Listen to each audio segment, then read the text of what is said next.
Señor docente José Daniel Bravo. Somos el grupo número 8 de la Facultad de Ciencias Sociales de Educación Comercial y Derecho, de la carrera Psicología en línea paralelo C3. Realizamos un trabajo investigativo acerca de las principales escuelas psicológicas contemporáneas. Empezamos con los principales representantes del conductismo.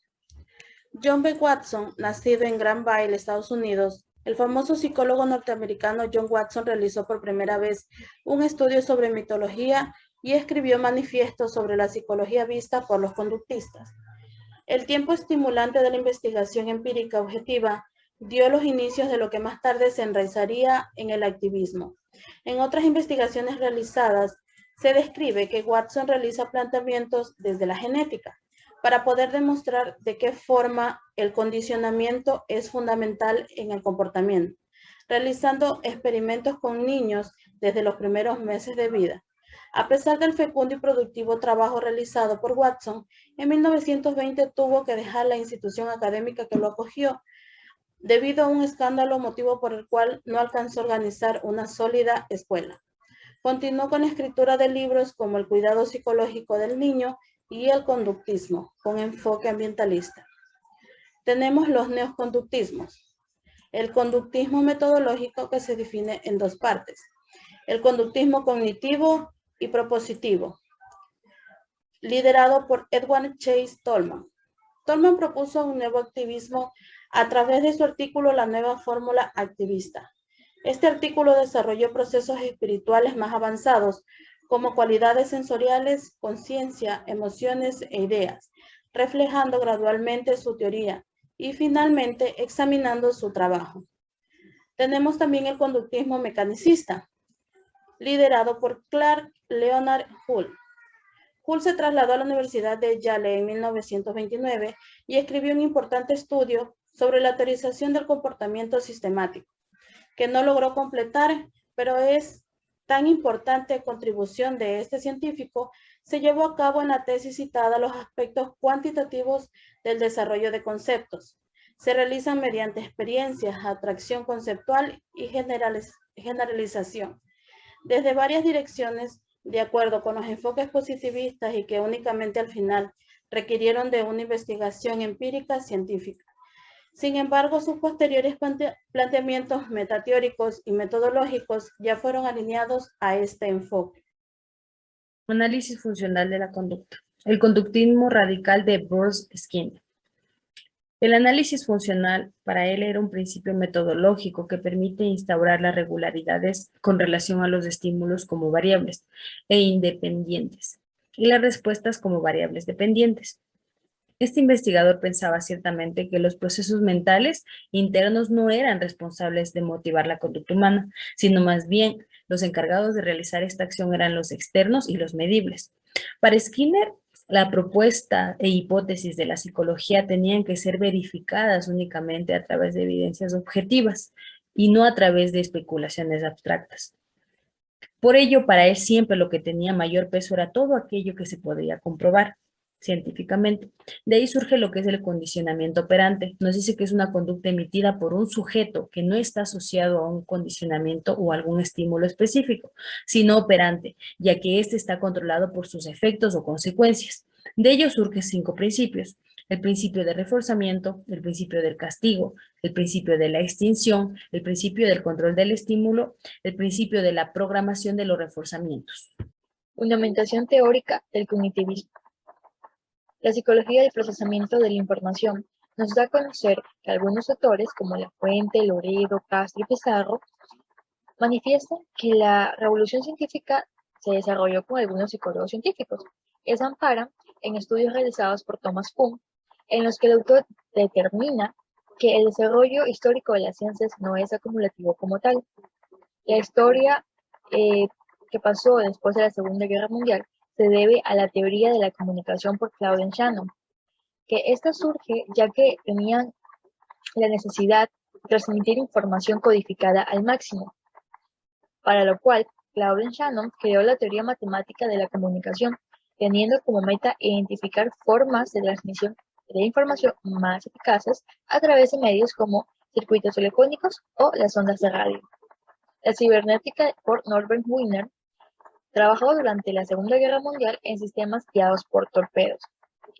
Además, estableció una definición de la cibernéutica como el estudio científico del control y la comunicación de animales y máquinas, lo cual analizó en términos de adquisición, uso, retención y transmisión de la información.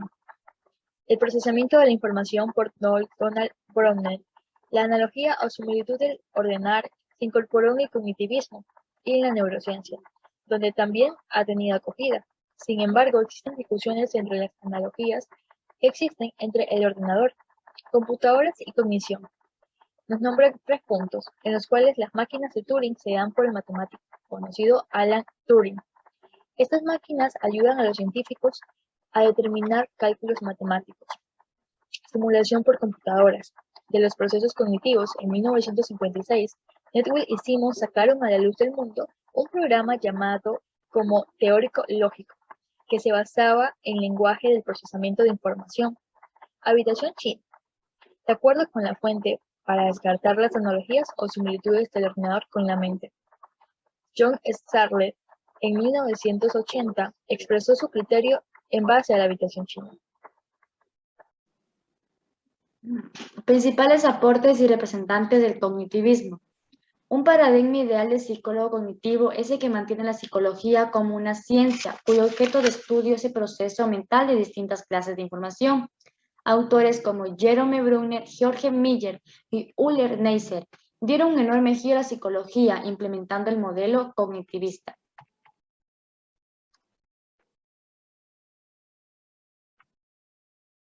Los procesos mentales superiores. Jerome Bruner. Jerome Bruner centralizó indagaciones sobre la propaganda, la moral y la opinión pública, quien tuvo la ocasión de realizar sus experimentos en la Segunda Guerra Mundial, demostrando la influencia de los factores cognitivos, como la expresión, la emoción, la motivación, en la percepción, obteniendo grandes resultados que fueron públicos, constituyéndose en poco tiempo en el nuevo aporte científico sobre las percepciones.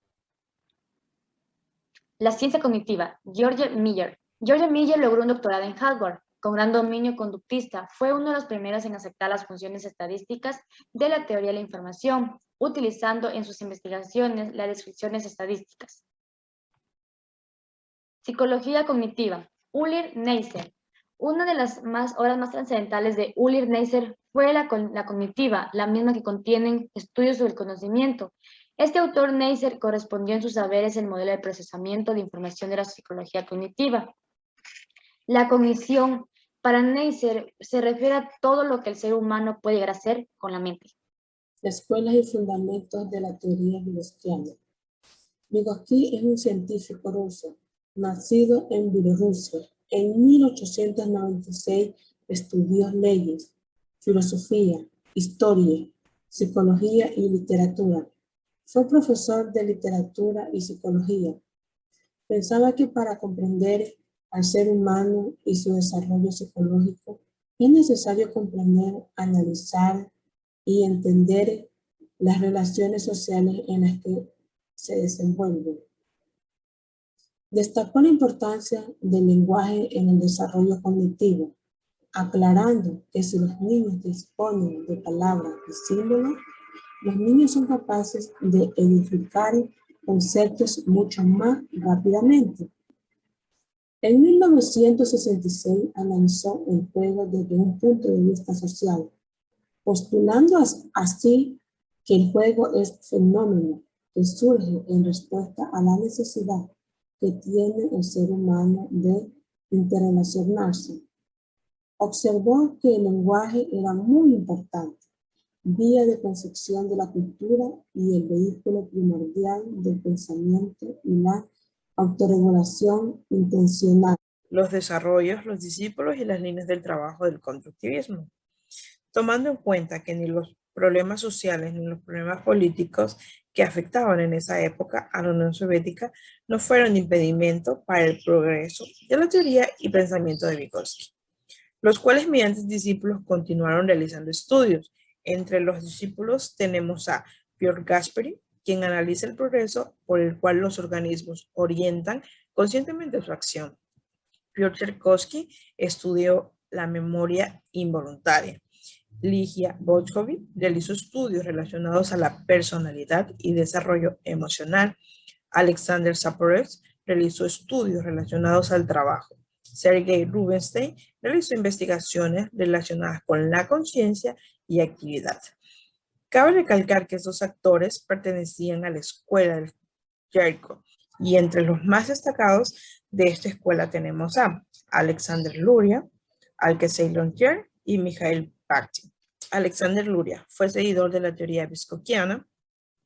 Luria consideró que el cerebro es un sistema funcional flexible que actúa como una totalidad.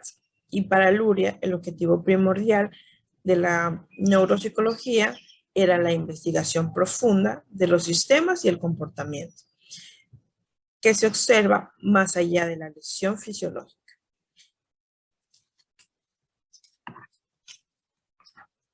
Alexei Lontier. Alexei Lontier desarrolló una línea de trabajo relacionada con la teoría de la actividad.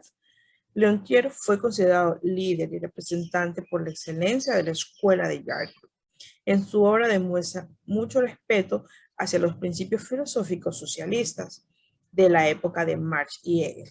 Lontier no estuvo de acuerdo con el mecanismo y consideraba que para poder dar una explicación del funcionamiento de la actividad humana era importante conocer la misma. Mikhail Bakhtin estudió lingüística y los estudios de la línea de trabajo de la corriente discursiva eran muy similares a la propuesta de Vygotsky, pese a que nunca se conocieron. Para Bakhtin consideraba que en el lenguaje aparecían rasgos sociales que eran reconocidos por el mundo. Bakhtin definió formas lingüísticas relacionadas con la construcción de la experiencia dialógica del sujeto. Las ideas discursivas y dialógicas realizadas por Vygotsky y Bakhtin continúan gozando de mucha popularidad, ya que han sido reconocidos entre psicólogos culturales como Cole, Brunner, entre otros.